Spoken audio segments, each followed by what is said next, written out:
TET અને ટાટમાં અંગ્રેજી વિષયનું મેરિટ અલગ બનાવવાની ધારાસભ્ય ડોક્ટર કિરણ પટેલે માંગ કરી છે અને શિક્ષણ મંત્રીને પત્ર લખ્યો છે। ડોક્ટર કિરીટ પટેલે માંગ કરી અને આ પત્ર લખવામાં આવ્યું। પોસ્ટ ગ્રેજ્યુએટ ઉમેદવારોની વય મર્યાદા વધારવા પણ પત્રમાં માંગ કરવામાં આવી છે। ગુજરાતી અને સંસ્કૃતના કારણે અંગ્રેજી ભાષાના ઉમેદવારોને અન્યાય થતો હોવાની રજૂઆત કરવામાં આવી છે। તો પાટણના ધારાસભ્ય ડોક્ટર કિરીટ પટેલ કે જેમણે આ માંગ કરી। ઘણા વર્ષોથી રાજ્યની અંદર ટેટ અને ટાટ પાસ થયેલા ઉમેદવારો નોકરી માટે વરખા મારી રહ્યા છે। સરકાર જે રીતે મેરિટ બનાવે છે તો વિષય લેંગ્વેજની અંદર તમામ વિષયનું એક જ મેરિટ બને છે।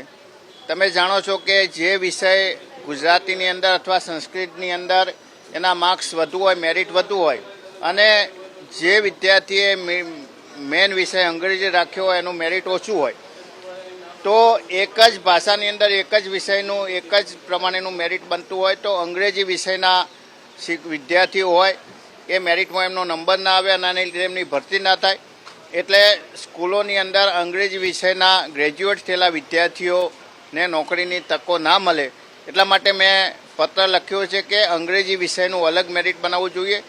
એટલા માટે કે અંગ્રેજી વિષયના વિદ્યાર્થીઓ મેરિટની અંદર પાછળ હોય, એમની ટકાવારી ઓછી હોય એટલે એમને લાભ પણ થાય અને વિદ્યાર્થીઓને પણ લાભ